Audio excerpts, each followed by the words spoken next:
माननीय प्रधानमंत्री जी। आदरणीय अध्यक्ष महोदय जी, इस सदन के सभी सदस्यों के लिए यह अत्यंत हर्ष का और गर्व का समय है। आपको इस पद पर आसीन होते हुए देखने का।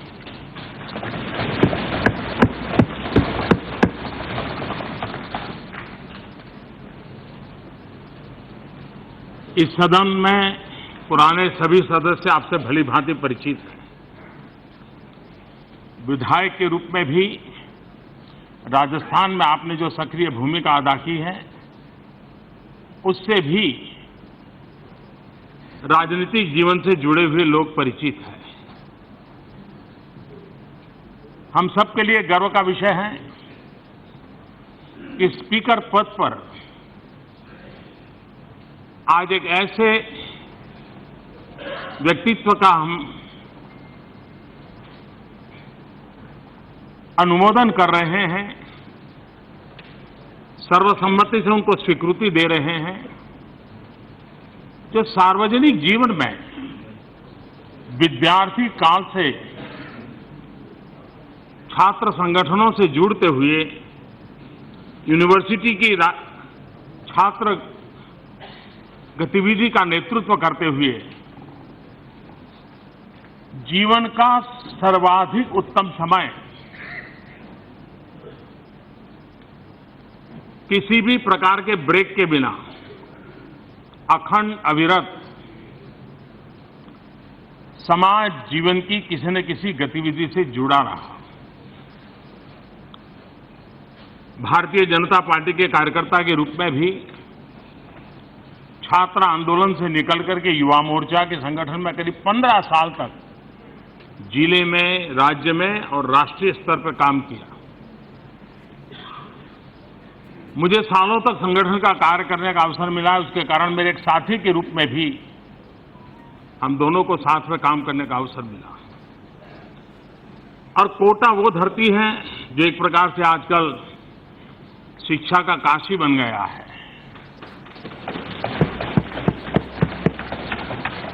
जिनके भी दिल दिमाग में कैरियर की प्राथमिकता है, वो कोटा को पसंद करता है। कोटा में रहेगा, कोटा में पढ़ेगा और कोटा से अपनी जिंदगी बनाता है।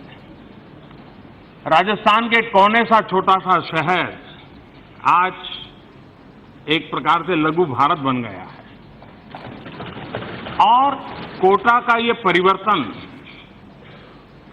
जिस नेतृत्व के सामने हुआ है, जिसके योगदान से हुआ है, जिसके इनिशिएटिव से हुआ है, वो नाम है श्रीमान ओम बिरला जी।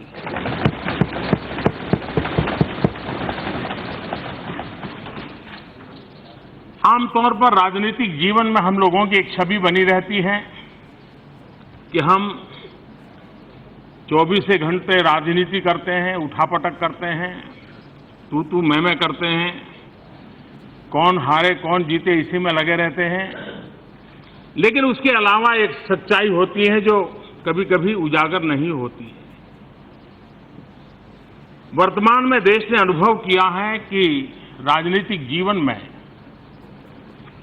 जितना अधिक मात्रा में सामाजिक सेवा का प्रोपोर्शन रहता है, समाज में स्वीकृति ज्यादा मिलती है। हार्डकोर पॉलिटिक्स का जमाना करीब करीब चला जा रहा है। ओम बिरला जी वो शख्सियत है जो जनप्रतिनिधि के नाते राजनीति से जुड़ना बड़ा स्वाभाविक था, लेकिन उनकी पूरी कार्यशैली समाज सेवा केंद्रीय रही। समाज जीवन की कहीं पर भी पीड़ा अगर उनको नजर आई तो पहले पहुंचने वाले व्यक्तियों में से रहे। मुझे बराबर याद है जब गुजरात में भयंकर भूकंप आया, बहुत लंबे अरसे तक वे कच्छ में रहे, अपने इलाके के युवा साथियों को लेकर के आए, स्थानीय कोई व्यवस्था का उपयोग न करते हुए अपनी व्यवस्थाओं को जो भी उपलब्ध थी उसके आधार पर उन्होंने लंबे अरसे तक सेवा का काम किया। जब केदारनाथ का हादसा हुआ तो वे फिर उत्तराखंड में नजर आए, वहां भी अपनी टोली लेकर के समाज सेवा के काम में लग गए। और अपने कोटा में भी अगर किसी के पास ठंड की सीजन में कंबल नहीं है तो रात भर कोटा की गलियों में निकलना, जन भागीदारी से गर्म कंबल वगैरह इकट्ठा करना और उनको पहुंचाना। उन्होंने एक व्रत लिया था। सार्वजनिक जीवन में हम सभी सांसदों के लिए कभी कभी वो प्रेरणा देता है। उनका व्रत था कि कोटा में कोई भूखा नहीं सोएगा, और वे एक प्रसादम नाम की योजना चलाते थे, आज भी चल रही है। उस प्रसादम योजना के तहत जन भागीदारी से भूखे लोगों को ढूंढ ढूंढ करके उनको खाना खिलाना, ये उनका रेगुलर काम बन गया।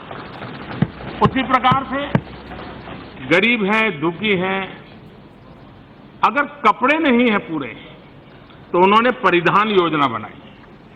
उस परिधान मूवमेंट के आधार पर वे जन भागीदारी से, सामाजिक संवेदना से लगातार जुड़े रह करके, अगर किसी के पास जूते नहीं है तो जन भागीदारी से जूते इकट्ठा करना, गर्मी के सीजन में उसको जूते पहना देना।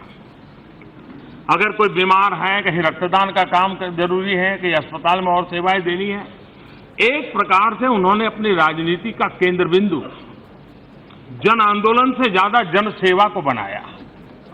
और ऐसा एक संवेदनशील व्यक्तित्व आज जब स्पीकर पद पर हम सबको अनुशासित भी करेंगे, अनुप्रेरित भी करेंगे, और उसके द्वारा ये सदन देश को उत्तम से उत्तम दे पाए, एक कैटलिक एजेंट के रूप में, एक पदासीन के जिम्मेवारी के रूप में, और सालों की सामाजिक संवेदना वाली जिंदगी जीते के कारण मुझे विश्वास है कि वो उत्तम तरीके से इस चीजों को कर पाएंगे।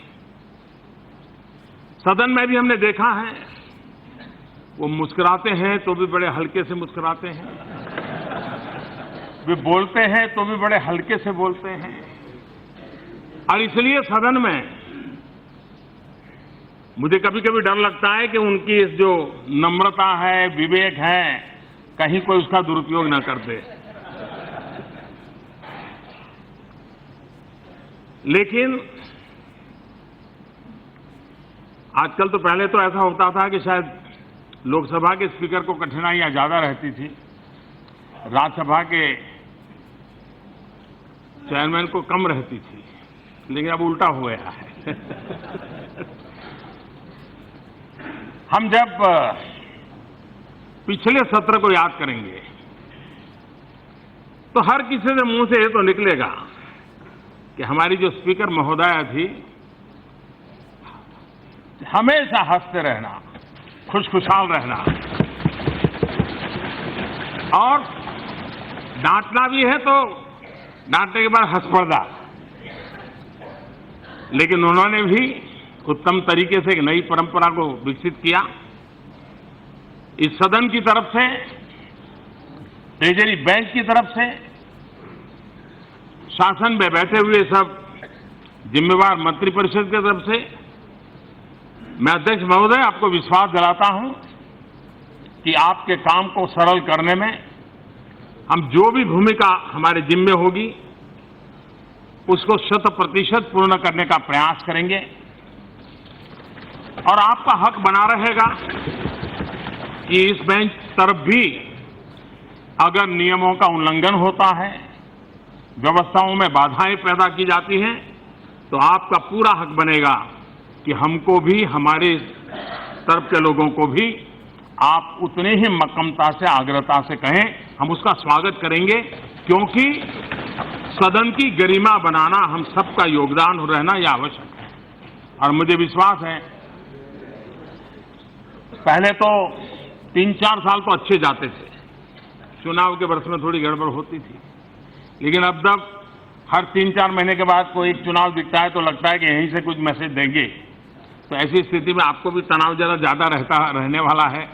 लेकिन फिर भी अच्छी चर्चा हो, उत्तम चर्चा हो, सब विषयों पर चर्चा हो, मिलजुल कर के निर्णय हो, उसमें आपको पूरी तरह ये सदन भी योगदान करेगा, ऐसी एक आशा के साथ मेरी तरफ से, सदन की तरफ से, ट्रेजरी बैंक की तरफ से आपको बहुत बहुत शुभकामनाएं देता हूं।